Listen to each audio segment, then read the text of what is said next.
السلام عليكم ورحمة الله وبركاته.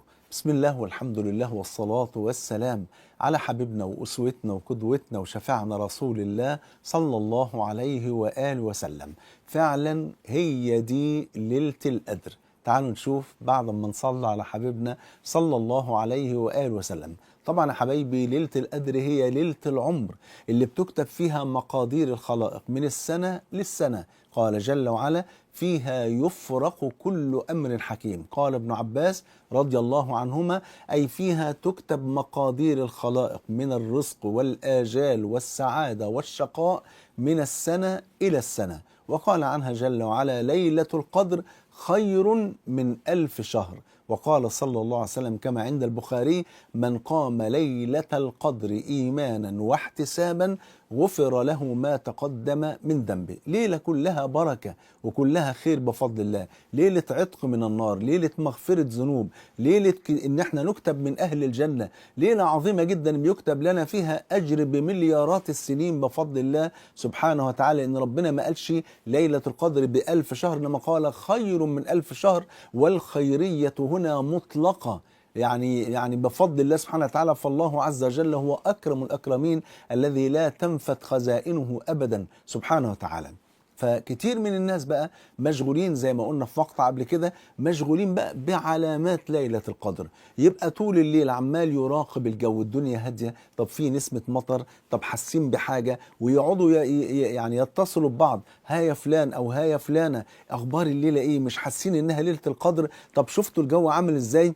طب ما تيجوا ننزل نتمشى شوية ونشوف الدنيا عاملة ازاي. طب الصبحية عايزين نصور الشمس عشان نشوف الشمس طالعة صافية بغير الشعاع ولا لأ، وهكذا.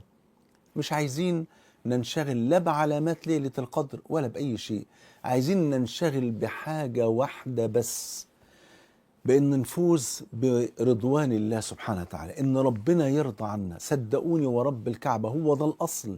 لو ربنا رضى عنكم هيغنمكم ليلة القدر، هيعتق رقابكم من النار، هيغنمكم ليلة القدر، هيكتبكم من أهل الجنة، أو يأمر الملائكة أن تكتبكم من أهل الجنة. لو رضي عنكم خلاص المسألة منتهية، بس يرضى عنا.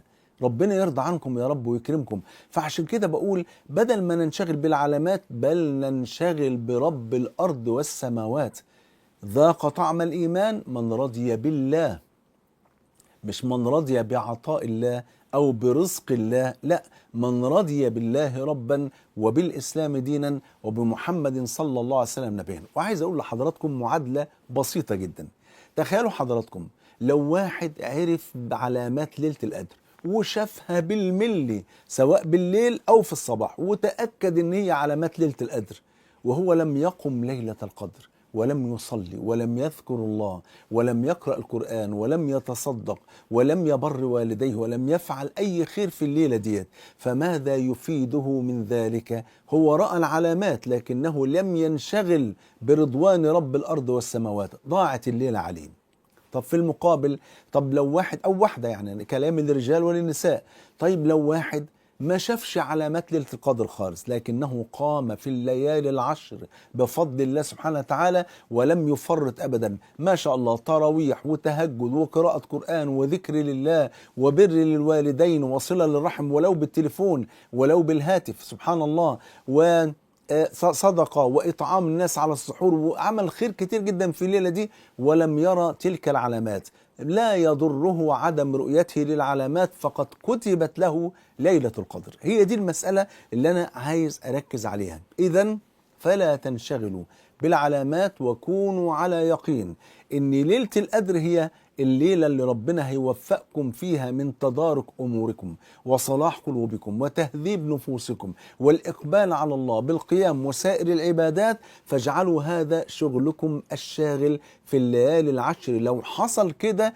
هي دي ليلة القدر بتاعتكم. ليلة القدر يوم ما تلاقوا قلوبكم ما شاء الله محبة لله، مقبلة على الله سبحانه وتعالى، محبة للطاعة، مقبلة على الطاعة. يوم ما تلاقوا نفوسكم ما شاء الله مقبلة على كل ما يرضي الله سبحانه وتعالى، يوم ما تلاقوا نفسكم ما شاء الله في قمة النشاط في العبادة والطاعة وقراءة القرآن وذكر الرحمن إلى غير ذلك، يوم ما تلاقوا نفسكم كده هي دي ليلة القدر بتاعتكم بفضل الله سبحانه وتعالى. فلا تنشغلوا لا بالعلامات ولا بغيرها، وإنما انشغلوا برضوان رب الأرض والسماوات. لو رضي عنكم غنمكم ليلة القدر، وهي دي تبقى ليلة القدر بتاعتكم بفضل الله سبحانه وتعالى. وليلة القدر أيضا بتاعتكم يوم ما تدخلوا السعادة على غيركم. أحب الناس كما قال النبي صلى الله عليه وسلم: أحب الناس إلى الله أنفعهم، أي أنفعهم للناس. وأحب الأعمال إلى الله سرور، أي سرور؟ سرور تدخله على مسلم، أو تكشف عنه كربة، أو تقضي عنه دينا، أو تسد له جوعا، إلى آخر الحديث. فلو أكرمنا اليتامى والأرامل والفقراء، بعتنا لهم سحور في الليلة ديت، بعتنا لهم أموال في الليلة ديت، بعتنا لهم أي مساعدات في هذه الليلة، دعونا للمسلمين، قمنا وصلينا، قرينا قرآن، برينا الأم والأب، ووصلنا الرحم ولو بالهاتف لو مش قاعدين معانا، عملنا أي خير في الليلة دي، هي دي ليلة القدر بتاعتنا، يوم ما نلاقي قلوبنا منقادة لله سبحانه وتعالى. أسأل الله عز وجل أن يرضى عنكم، وأن يحبكم، وأن يغنمكم ليلة القدر، وأن يعتق رقابكم من النار، وأن يجعلكم من أهل الجنة، وأن يجمعنا وإياكم مع سيد ولد آدم صلى الله عليه وسلم في الفردوس الأعلى. بحبكم في الله، والسلام عليكم ورحمة الله وبركاته.